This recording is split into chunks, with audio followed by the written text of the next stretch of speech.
students, today we'll be doing with our 10th standard bridge course for your general science subject. Now, as I told in your maths bridge course class also, here I wanted to inform you that we will be doing the topics of your 9th standard which will be useful for your 10th standard portions also. That is, you're going to have a connectivity between your 9th standard and your 10th standard portion. So in today's class, can you see these drawings here which I have drawn? This is your animal cell and this is your bacterial cell. So from this you would have got to know what topic I am going to talk about. I am going to talk about the fundamental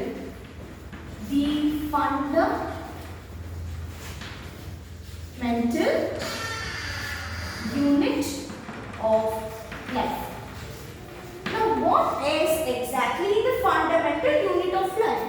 The fundamental unit of life is nothing but your cell. Nothing but your cell. The fundamental unit of life is your cell. Now, what exactly the cell does? The cell functions as your structural and your functional unit of your body. In your body, from your head to toe, there are n number, that is uncountable actually, n number of cells made up of in our body. So each cell have their particular function which they are helping us to do the proper metabolism of our body. Before we get into the diagrams, let me talk about two types of cell. Now, what are the two types of cell? Is that, I'll draw this again. See, the first one is the cell is divided into two types. See, two types the cell is being divided. The first type is your prokaryotic cell.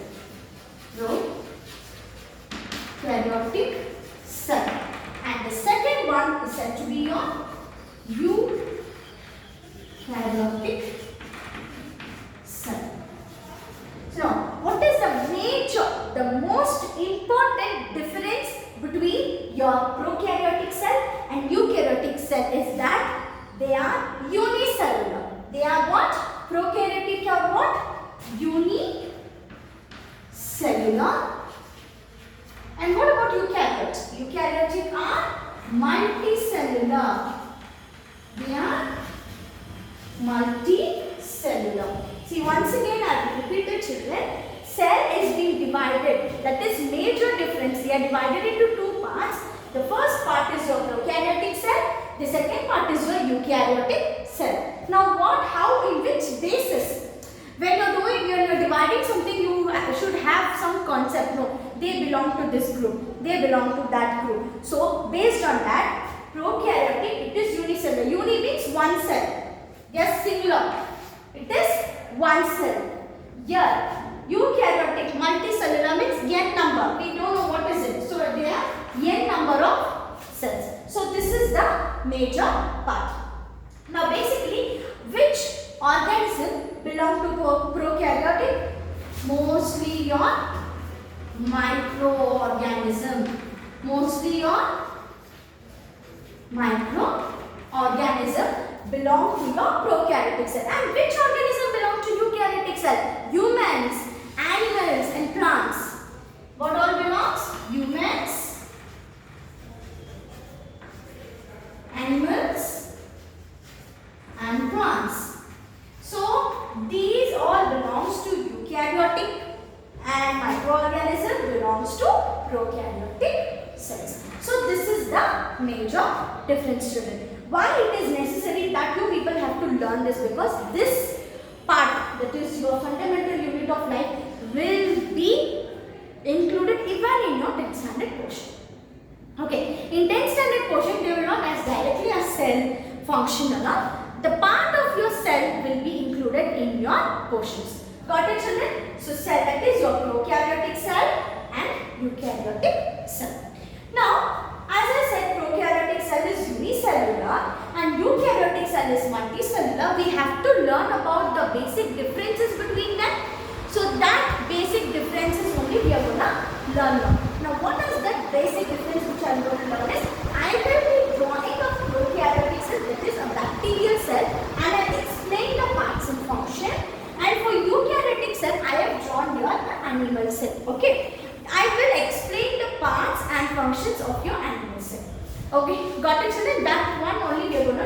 into this particular way. And erase this and I'll draw your prokaryotic cell, that is nothing but your bacterial cell.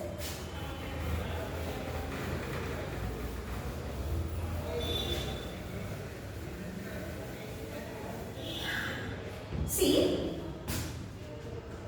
now for a bacterial cell, I am going to draw a bacterial cell, that is your prokaryotic cell.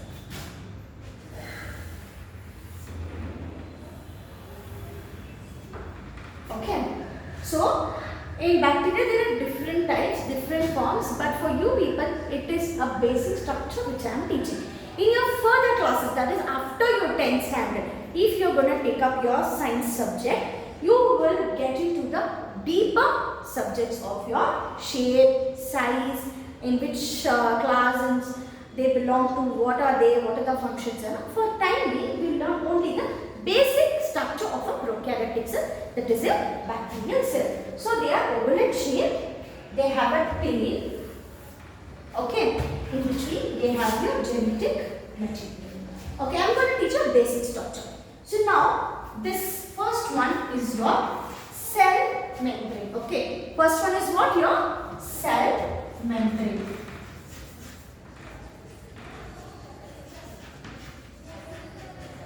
Okay, what does the cell membrane does? The cell membrane allows the material to get inside the cell and to expel the materials which we don't want the outside the cell. The cell membrane acts as a gate. What acts as a gate which will allow to get in and to go out. So it acts as a gate to in and out. Next comes your, this you can see a curved line, it's nothing but your genetic material. It is your genetic. Now what is this genetic material? What do you mean by genetic material? Genetic material means the base material which will decide your character, your work, your shape, your size, what work you will do, how long you will live, everything is decided by your genetic material. But in your prokaryotic cell, there are two types of genetic material. One is your DNA, or in certain microorganisms, DNA will be your genetic material, and in certain organisms, RNA will be your genetic material. Now you wanted to know what is the abbreviation of DNA and RNA. Let me write here. For DNA, it is deoxyribonucleic acid. Okay, it is deoxyribonucleic acid is DNA. We humans also are having DNA as our genetic material. Now what about RNA? RNA is nothing but ribonucleic acid. What it is? Ribonucleic acid. Okay, RNA is ribonucleic acid, DNA is deoxyribonucleic acid. So these are your genetic material which will decide about whether a microorganism is infectious, pathogen. Pathogen means which will cause diseases, as you all know. Whether this bacteria will cause disease or it is user friendly. Next, can you see a tail here? That tail is said to be flagella.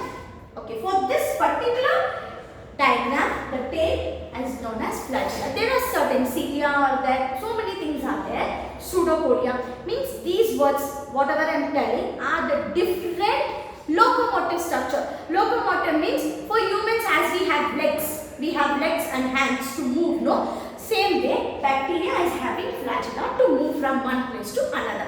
Nothing but their locomotive structure. So third one is what? Third one is flagella. So this is helpful for motion. Okay, moving from one place to another place. This is flagella.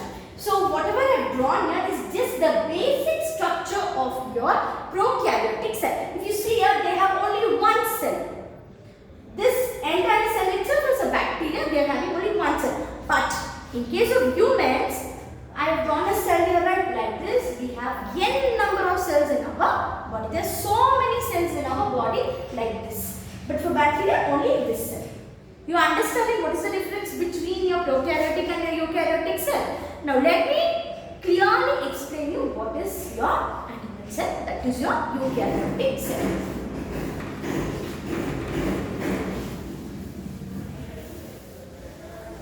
Okay. Now look at here. I have labeled the parts here. See, your animal cell. This particular diagram is of your animal cell. I have drawn it. Now one by one I have given the numberings. You see, one by one I will tell what is the part and why they are used and what is the function of it. See, number one goes to your nucleus.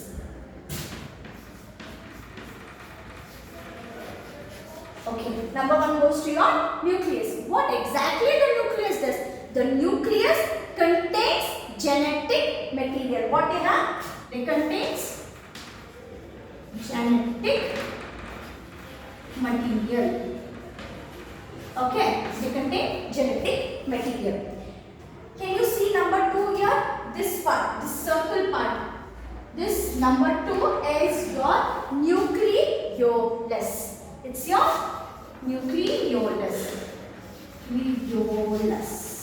So what this nucleus contains? The nucleolus contains the DNA. What is the DNA? Just now I said DNA is your genetic material which will decide the entire body.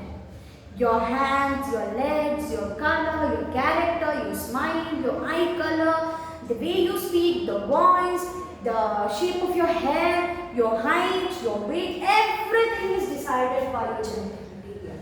So, I said, see, nucleus contains genetic material. In nucleus, only your nucleolus is there. So, your nucleus is having your genetic material. That is your DNA. Got it? So, I said, no, they both play a vital role. That is, they are giving the entire character of the human body. Next, third one. Can you see the circled one here? This is your rough endoplasmic reticulum. It is, see here? Okay. They are rough endoplasmic reticulum. Endoplasmic reticulum. Got it? Rough endoplasmic reticulum. Say, if some organelles are present in your cell, they should have a particular function. Without a function, nothing is present in our body. Each and everything has some function. So now, what function this rough endoplasmic reticulum has? They help in the synthesis of protein. Proteins are what? Bodybuilding structures. So, rough endoplasmic reticulum help in the synthesis of protein. So, I will just write protein. Okay. So, help in the synthesis of protein. Now, next part you see, this region.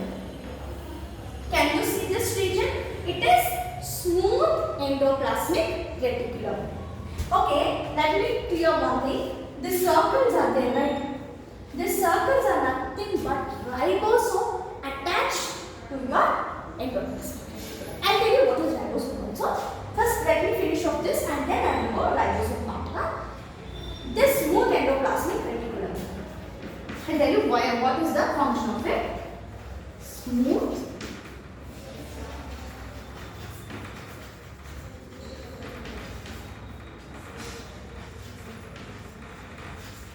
Now, this smooth endoplasmic reticulum, what is it? Now, rough protein synthesis.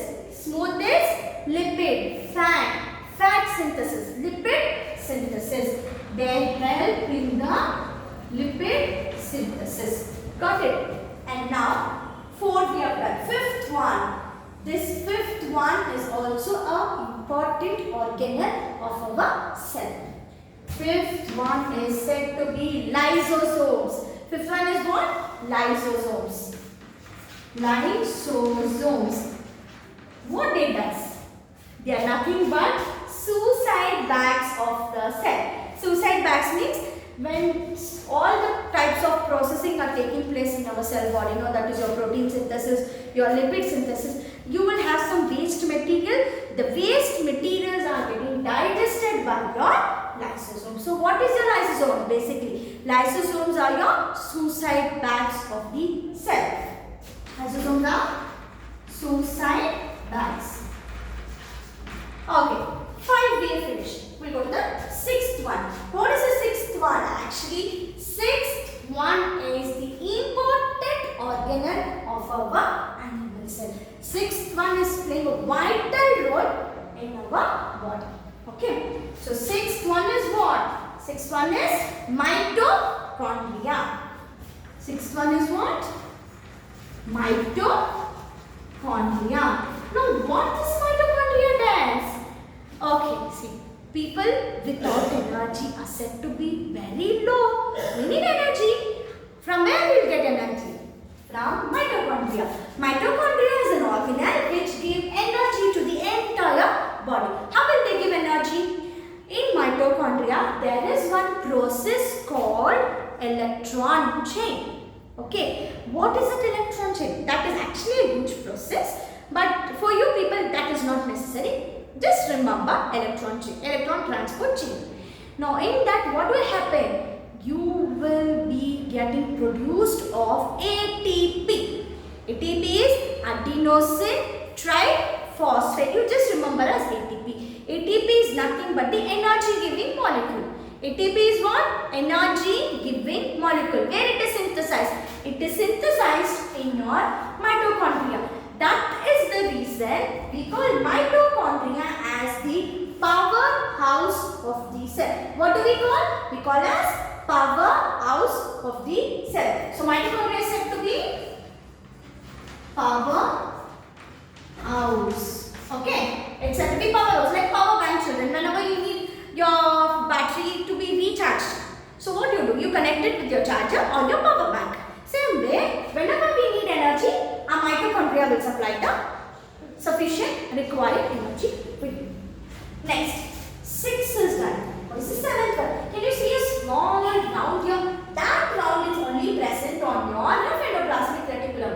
So what is it? That is your ribosomes. Now what ribosome does? Ribosome helps in your protein synthesis. What is it? Ribosome protein synthesis. And now next we will go to your 6 is done. 7th one. What is the 7th one? This is your Golgi apparatus. What is it? It is said to be your Golgi apparatus. That is your 8th one. 8th one is your Golgi apparatus. Now you should know what is Golgi apparatus.